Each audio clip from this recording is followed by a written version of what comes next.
Life on the open sea was unforgiving for pirates, but hunger was their fiercest enemy. Films often show them clashing with swords, blasting cannons, or chasing treasure. But the reality was that their greatest battle was often against the slow, creeping danger of spoiled food and empty barrels. A pirate could fend off an enemy ship, outsmart a naval captain, or weather a raging storm, but a stomach with nothing to eat could bring the most hardened crew to their knees. Survival demanded ingenuity. These sailors of fortune became masters of resourceful, sometimes downright desperate ways to keep their provisions from rotting during the endless weeks and months spent away from any shore. The heart of their fight for survival began with something so common today that most people hardly think about it: salt. To the modern world, it's a seasoning, a kitchen staple. But for a pirate, salt was far more than flavor, it was a lifeline. Without it, their voyages might have ended in starvation. Back then, no ship carried refrigerators or frozen stores like modern vessels.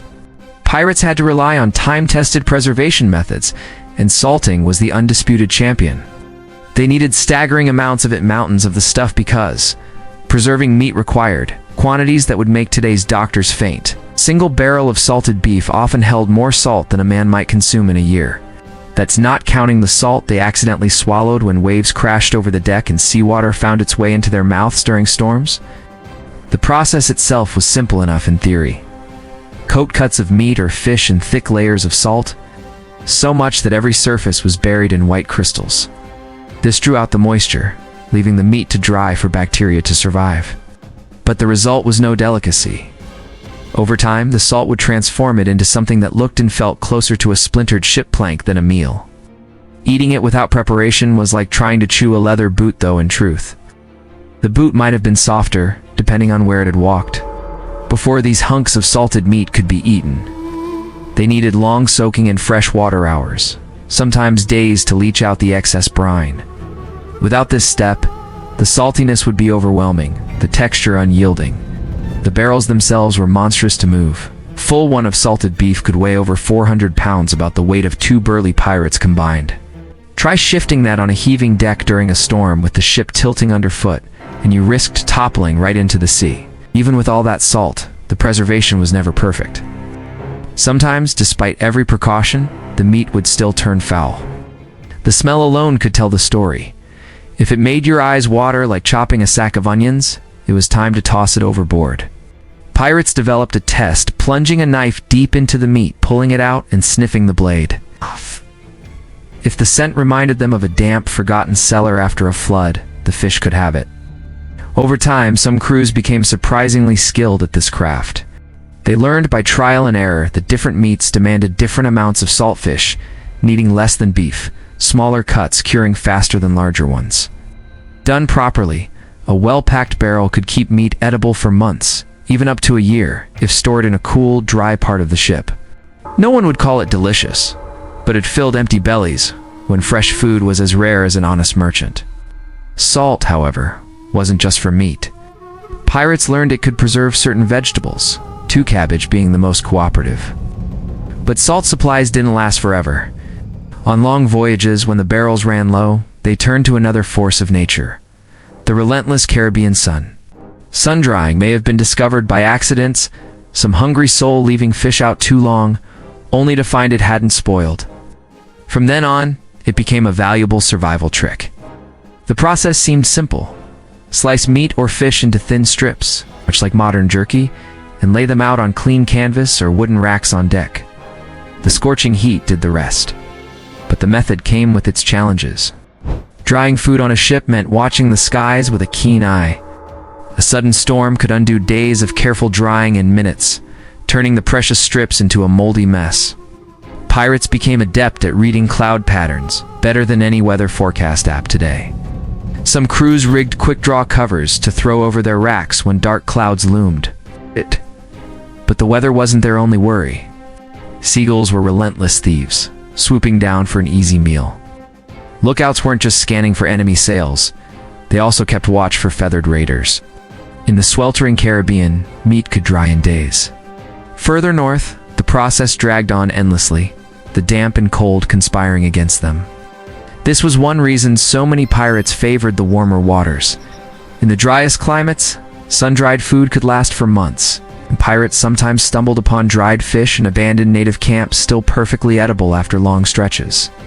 Such finds inspired them to experiment with local techniques, like hanging strips high in the ship's rigging to catch both sun and wind.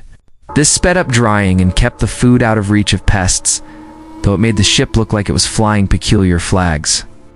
Even in ideal weather, the success rate hovered around 80%. A batch could be ruined by one bout of humidity, so smart crews worked in smaller portions, drying food more often rather than risking everything at once.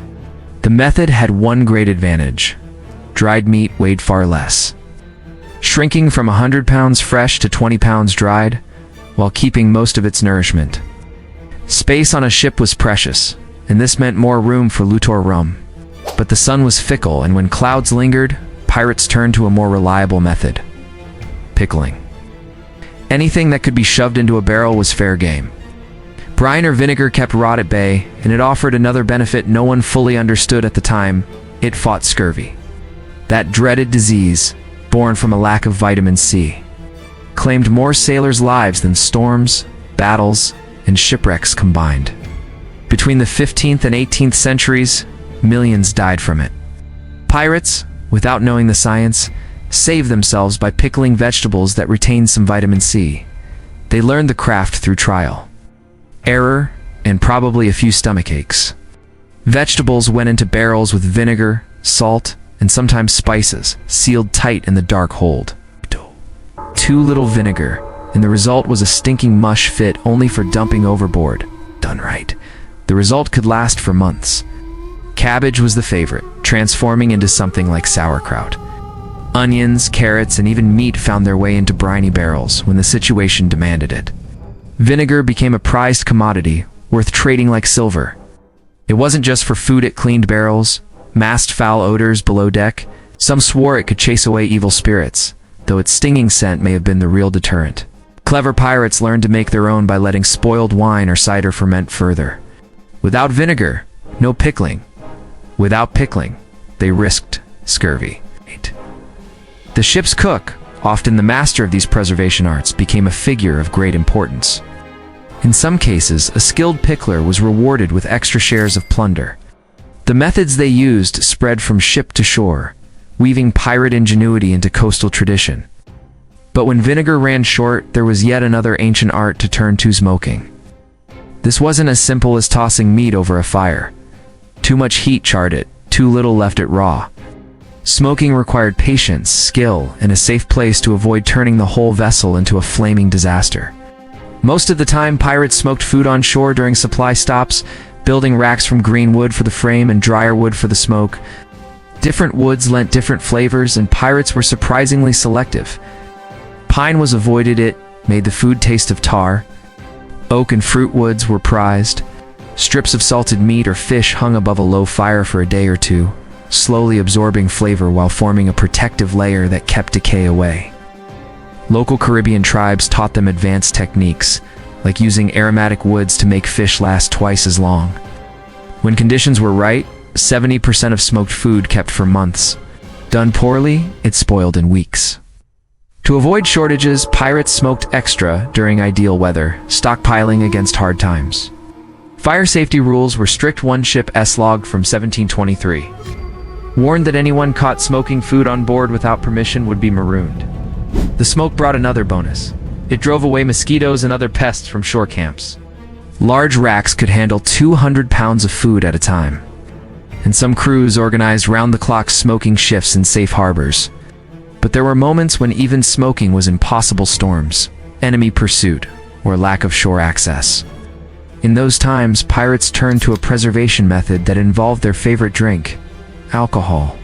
Rum and brandy weren't just for celebration. They were powerful preservatives. Fruits stored in rum became early, boozy versions of fruit cocktails, hardly the kind you'd sip at a tavern, but a welcome break from bland hardtack. The alcohol killed bacteria, prevented rot, and even made some meals more bearable. A typical pirate ship in the 1700s carried thousands of gallons of rum, much of it for preservation as well as drinking. Citrus fruits stored in brandy could keep a crew healthy for 2 months, assuming they didn't drink the supply first. Too much alcohol turned fruit into pulp, Too little, let it spoil. 3 parts alcohol to 1 part fruit seemed to be the magic ratio. Meat could be preserved this way too, coming out tender and infused with spirits. Alcohol preservation also saved space. As fruit soaked, it shrank, allowing more to be stored per barrel.